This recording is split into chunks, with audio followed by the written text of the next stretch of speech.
ನಿನ್ ಸರಿ ಮಾತಾಡಲ್ಲ. ಯೇಸು ಸ್ವಾಮಿ ಬಂದ್ಬಿಟ್ಟು ನಿನ್ ಜೊತೆ ಮಾತಾಡಲ್ಲ.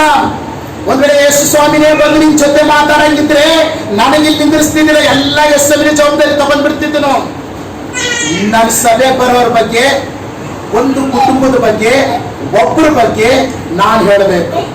ಅಪ್ಪ, ನೀವು ಸೂಪರ್ ಆಗಿ ನಡ್ಕೊಳತ್ತೀರಿ, ನೀ ಯಾವ್ದ್ರ ಬಗ್ಗೆ ಚಿಂತೆ ಮಾಡತ್ತೀರಿ? ಸರ್, ನನ್ನ ಹೆಂಡತಿ ಚರ್ಚಿಗೆ ಬರ ಉಂಟ, ನೀನು ಕರೆಕ್ಟಾಗಿ ನಡ್ಕೊಳತ್ತಿದೆಯಲ್ಲ, ನೀನ್ ನಡ್ಕೋ. ದೇವ್ರ ವಾಕ್ಯ ಸುಳ್ಳಾಗಲ್ಲ. ನಾನ್ ಸುಳ್ಳು ಹೇಳ್ಬೋದು ನಿನಗೆ.